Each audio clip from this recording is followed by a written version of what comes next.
दादा गौतम ने जाटों को लेकर ऐसा क्या कहा जिससे हरियाणा की राजनीति में भूचाल आ गया, और भूचाल ऐसा कि जाट वर्सेस पंडित हो गया। नमस्कार, आप देख रहे हैं इंडियन न्यूज हरियाणा और इन खबर हरियाणा। मेरा नाम है आरती अग्रावत और मेरे साथ मौजूद है ज्योति सांगवान। इनसे जानेंगे कि आखिरकार राम कुमार गौतम ने ऐसा क्या बयान दिया जिससे जाट समाज इतना नाराज है। ज्योति, आप बताइए, ऐसा क्या बयान था जिससे जाट समाज में पूरी खलबली मच गई है? हालांकि उन्होंने क्लैरिफिकेशन भी दी, दो बार सफाई दे चुके हैं, उसके बावजूद भी जाट नाराज आ रहे हैं। देखिए, हम ये नहीं कह सकते कि जाट वर्सेस पंडित हो गया। 36 बिरादरी का हरियाणा है और सभी बिरादरी मिलकर रहती हैं। हाँ, ठीक है, राजनेता अपनी अपनी सहूलियत के हिसाब से कई बार आप कह सकते हैं फ्लो में जिस तरह के बयान दे जाते हैं, गलत शब्दों का इस्तेमाल कर जाते हैं। तो आप भी कह रहे हैं कि 2 बार सफाई दे चुके हैं, बिल्कुल 2 बार वो सफाई दे चुके हैं।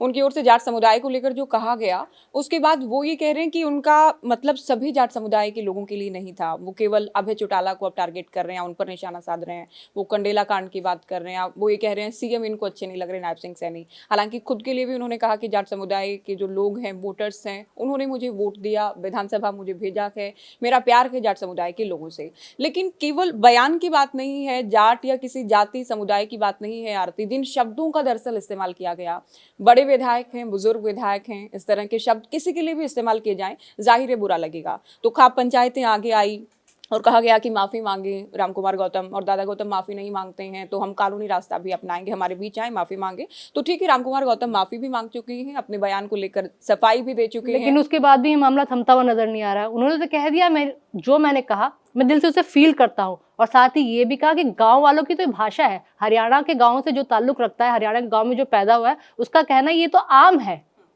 तो और चाहे जाट हो, चाहे पंडित हो, चाहे और कोई बिरादरी हो, वो इसी तरह बात करता है। हालांकि दादा गौतम ने दो बार ये कहा है कि अगर किसी को बुरा लगा है तो मैं दिल से माफी मांगता हूं, बाकी लोग जहर घोलने का काम करें। इसमें सबसे आगे कांग्रेस विधायक इंदुराज नरवाल है। वो भी कह रहे हैं कि उन्होंने साफ बिच्छू तो कह दिया दादा गौतम को। आरती कही जाती है कि बात निकलेगी तो दूर तक जाएगी, और जब आप इस तरह के बयान देंगे तो बयान दूर तक जाएंगे, क्योंकि अलग अलग पार्टियों के नेता भी उसे हाथों हाथ लेंगे। किसी समुदाय पर दिया गया बयान है तो जाहिर है खाप पंचायतें हैं या समाज के प्रतिनिधि हैं, या हो सकता है अपनी सियासत वो चमका रहे हो सकता है उनको अपनी जाति के मान सम्मान से कोई फर्क पड़ता हो, तो हाथों हाथ लेंगे, बयान को हाथों हाथ लिया गया के। तो मामला अभी लग रहा है कि तूल पकड़ेगा आने वाले दिनों में। हालांकि ऐसा लगता नहीं कि दादा गौतम को अपनी सियासत चमकाने की जरूरत है। वो इतने उम्र दराज है, सबसे सीनियर वो विधायक है, और सदन में जब बोलते हैं तो हर कोई उनको सुनता है। और उन्होंने साथ ही ये भी कहा कि जब मैं सदन में बोलता हूँ तब आप कुछ भी चलाते हो और टीआरपी बटोरते हो। देखिए, कई बार तो उनके बोले हुए शब्द, हाँ बिल्कुल ठीक है, उनके जो बयान आते हैं मीडिया भी उन्हें चलाता है, वायरल भी होते हैं देसी अंदाज में जो वो बोलते हैं। लेकिन बड़ी बात ये है जिनके साथ रहते हैं उन पर ही वो बहुत बार निशाना भी साधते नजर आते हैं। पिछली सरकार में हमने देखा जेजेपी की टिकट पर वो चुनकर आए, खूब दुष्यंत चौटाला को निशाने पर लिया गया। तब लोगों ने कहा क्योंकि वो मंत्री बनना चाहते थे उनको मंत्री नहीं बनाया गया। अब कई बार अपनी सरकार को भी नसीहत देते हैं। HKRN की नौकरियों को लेकर भी सरकार को नसीहत दी गई है कि कार्यकर्ताओं या नेताओं के बच्चों को लगाओ, इससे फायदा होगा। जबकि बीजेपी तो नौकरियों में पर्ची खर्ची खत्म करने या पूरी पारदर्शिता की बात करती है। तो कई बार उनके बयान ऐसे आते हैं जो वायरल होते हैं, कई बार देसी अंदाज में सही सुझाव भी उनकी ओर से अपनी सरकार को दिए जाते हैं। अब भी उनके विरोधी मान रहे हैं कि वो सीएम की इतनी तारीफ इसलिए भी कर रहे हैं क्योंकि उनको मंत्री पद पाना है। ठीक है, सीनियर विधायक हैं, बुजुर्ग हैं, अनुभवी हैं, बहुत बार बयान देते हैं, लेकिन किसी भी नेता को इस तरह के शब्दों से या शब्दों से बचना चाहिए। अच्छी बात यह है कि वो माफी भी मांग चुके हैं, वो साफ कर चुके हैं कि किसी की भावना आहत करने या किसी को अपमान या मान सम्मान को ठेस पहुंचाने का मेरा कोई इरादा ऐसा नहीं था। बिल्कुल, अब जब माफी मांग चुके हैं तो फिर पेच कहाँ फंस रहा है? फिर क्यों जाट समाज अड़ा हुआ है और महापंचायतों की बात की जा रही है कि ये किस तरह माफी मांगे? और अब ऐसी कौन सी माफी होनी चाहिए जब माफी मांग चुके हैं? वो तो बोल चुके हैं मैं दिल से माफी मांगता हूँ, अगर मैंने ऐसा कुछ भी कहा है, किसी को भी हर्ट हुआ है तो मैं उसको महसूस करता हूँ। अब लेकिन वो किस तरह माफी मांगे कि आप पैरों में गिर जाए? किस तरह माफी मांगने से होगा? वो तो खाप पंचायतें इसे बेहतर बता सकती हैं कि वो हमारे बीच आए। कुछ लोगों को ये भी लगता है कि आप कुछ कह देते हैं, गलत कह देते हैं, उसके बाद आप माफी मांग लेते हैं। गलत बात का असर जितना जाना होता है वो जाता है, उसके बाद माफी मांगने का कोई फायदा नहीं है। हालांकि अच्छी बात के गौतम माफी मांग चुके हैं, दादा गौतम की ओर से 2 बार सफाई दी जा चुकी है। अब खाप पंचायतों को भी बड़ा दिल दिखाना चाहिए कि उसके बाद इस तरह की बातें ना हो कि हम क्या करेंगे, विरोध करेंगे, प्रदर्शन करेंगे, बहिष्कार करेंगे। इस तरह का मामला तूल नहीं पकड़ना चाहिए। लेकिन सियासत के बीजेपी नेता भी खुद ओम प्रकाश धनखड़ की ओर से कहा गया है कि हाँ, भगवान उनको सद्बुद्धि सद्बुद्धि दे। दे। दुष्यंत चौटाला की बात करें, अभय चौटाला की बात करें, दुष्यंत कांग्रेस चौटाला नेताओं और की अभय बात चौटाला को करें। तो वैसे भी कुछ समझते नहीं। जी। अच्छा, एक और चीज देखिए, बीजेपी में हाल फिलहाल में एक और नेता कैबिनेट मिनिस्टर राव नरबीर ने भी जाटों को लेकर बयान दिया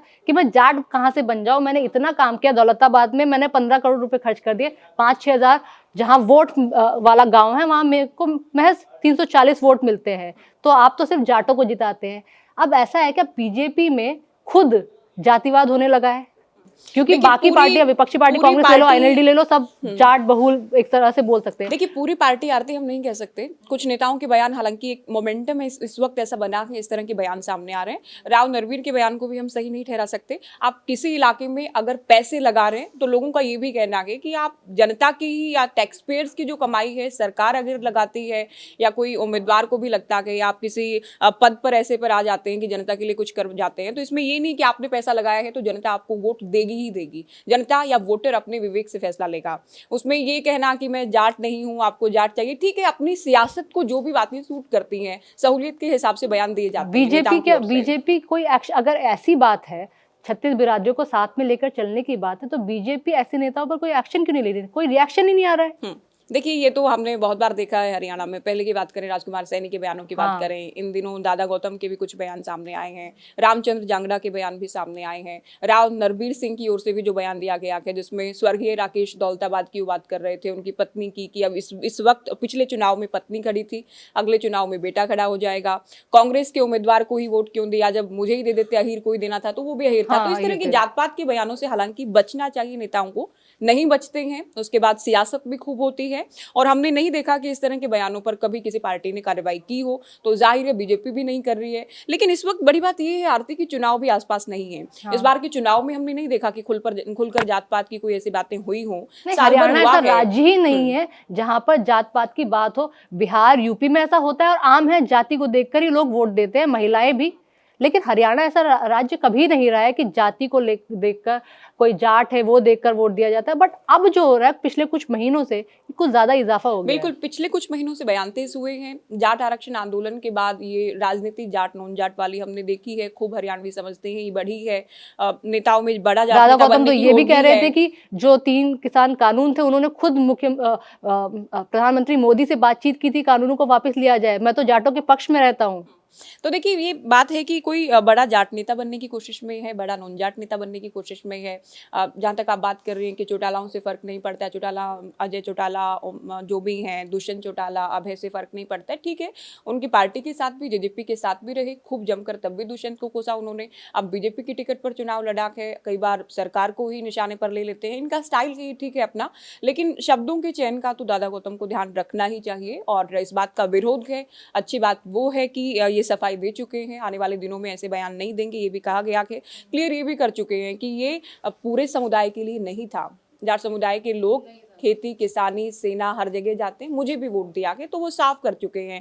तो इस तरह की बातें तो कम से कम अब खत्म होनी चाहिए दोनों ही पक्षों की ओर से, चाहे जो खाप पंचायतें जो कह रही हैं, या खाप से जुड़े लोग जो कह रहे हैं, या दादा गौतम की ओर से जो बयान दिए गए हैं। ठीक है, आपको जो लगता है कि अगर आपको किसी जाति को लेकर या नेताओं को लेकर भी बयान देना है, तो कम से कम अपनी भाषा की मर्यादा का ध्यान देने की जरूरत है, खासकर तब जब आप एक अनुभवी नेता हैं, बड़ी उम्र के नेता हैं, बड़े विधायक है, आपको अपनी भाषा का चयन करना चाहिए। लेकिन आपको क्या लगता है ज्योति, ये मामला कब थमेगा? जब अब तो 2 बार माफी मांग चुके हैं, अब तो रुक जाना चाहिए, इतना बवाल क्यों मचा हुआ है? देखिए, एक बात कही जाती है कि जब तक कोई बड़ी बात नहीं आ जाती है तब तक पिछली बातों पर या पिछली खबरों पर ही चर्चाएं होती हैं। कोई नया बयान आएगा, उसके बाद उसकी चर्चाएं हो जाएंगी, ठीक है, लोगों को कुछ और मिलेगा रिएक्शन देने के लिए, नेताओं को कुछ और मिलेगा, या खाप पंचायतों को कुछ और मिलेगा, उसके बाद ये बयान पुराने हो जाएंगे, तब तक के लिए हम मान सकते हैं। दादा गौतम अगर आने वाले दिनों में कोई ऐसा बयान नहीं देते हैं तो आप मानकर चलिए कि मामला थमना ही है। बीजेपी के किसी जाट नेता की तरफ से इस बयान का विरोध नहीं किया गया, किसी ने विरोध दर्ज नहीं किया। ओम प्रकाश धनखड़ की ओर से कहा गया है कि भगवान उनको सद्बुद्धि दे, यानी उनकी बुद्धि पर तो, विवेक पर तो सवाल उठा ही रहे हैं। उनको ये लग रहा है कि अभी सद्बुद्धि नहीं है उनके पास। सहज शब्दों में उन्होंने कहा, कुछ खास ऐसा कहा भी नहीं उन्होंने। देखिए, कोई लोग बचते हैं, नेता बचते हैं आरती, किसी को कोई इसमें उनके बयान को लेकर अलग से पार्टी नहीं बनना है किसी भी नेता को, ये हम हालांकि जानते दिग्विजय हैं। और अभय चौटाला हावी हुए पड़े हैं। क्योंकि देखिए उनमें भी एक बड़े जाट नेता अभय चौटाला का हमने पिछले दिनों इंटरव्यू भी किया, तब भी मैंने उनसे पूछा कि क्या आप में और भूपेंद्र हुड्डा में जाट वोट को लेकर लड़ाई है, बड़े जाट नेता बनने की लड़ाई है। तब भी उनकी ओर से कहा गया कि मैं 36 बिरादरी की राजनीति करता हूँ, लेकिन मेरी कौम पर बात आती है तो मेरी कौम मेरे लिए सबसे पहले है, वो मैं नहीं सुनता हूँ। तो वो उसी तरह की बात है। अब जाट समुदाय को लेकर कहा गया है तो उनका तीखा रिएक्शन सामने आया है। दादा गौतम ने तो ये भी साफ कर दिया कि मैं तो कह ही उनके लिए रहा था। तो ये इस तरह की बयानबाजी आने वाले दिनों में। अच्छा, अभय चौटाला को देखिए इन दिनों खूब टारगेट किया जा रहा है, जिसमें आप रामचंद्र जांगड़ा की बात करते हैं, उनके बयान भी बहुत सामने आ रहे हैं, और दादा गौतम की बात करते हैं, वो भी अपना जो बयान दिया है वो अभय चौटाला, चौटाला परिवार या उन जैसे नेताओं पर उस बात का ठीकरा फोड़ रहे हैं। तो अभय चौटाला भी खूब इन दिनों आप कह सकते हैं निशाने पर हैं, उनके भी तीखे रिएक्शन सामने आ रहे हैं। नहीं, निशाने पर भी है। अभय चौटाला और आईएनएलडी को अपनी जमीन तराशने की जरूरत है। एक तरह से खत्म ही हो चुके। जो दबदबा उनका हुआ करता था, जो दबदबा ओपी चौटाला के वक्त था, वो अब नहीं है। ये दुख की बात है। या फिर एक अच्छा, तरह से इसको कह लेकर भी दादा गौतम ये कह रहे हैं कि कंडेला कांड वो याद दिला रहे हैं, कभी कोई महम कांड को की लेकर बात भी इन करते दिनों हैं। खूब चर्चाएं हैं। हालांकि अभय ये कह रहे हैं महम कांड को लेकर वहम निकाल देंगे, जो भी इस तरह के एलिगेशन लेकिन उन वो पर लगा रहे हैं, मैं बेशक से वो कानूनी बोल रहे रास्ता हैं, अपनाऊंगा। बेशक से वो बोल रहे हैं महम कांड को लेकर वहम निकाल देंगे, लेकिन वो बोलने से बचते हैं। इस पर कोई चौटाला परिवार कोई बोलता नहीं है। समय था बचते थे। खुद हमने हमारे इंटरव्यू में उनसे बात की है महम कांड को लेकर।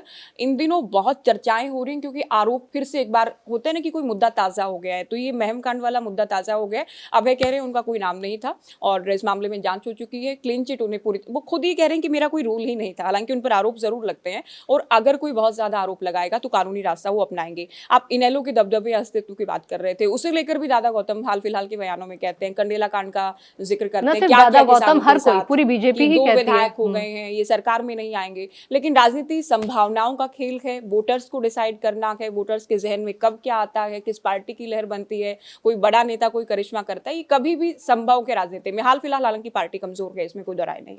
हाँ, पार्टी कमजोर है, कोई है ही नहीं, साथ में खड़ा हुआ ही कोई दिखता नहीं है। हालांकि अब देखना होगा कि दादा गौतम का ये बयान कितनी दूर तक जाता है। जाट तो बिल्कुल नाराज है, उनसे माफी मांगने के लिए लगातार कह रहे हैं। अब किस तरह वो माफी मांगते हैं और कितनी बार वो माफी मांगते हैं, ये देखना होगा। नमस्कार।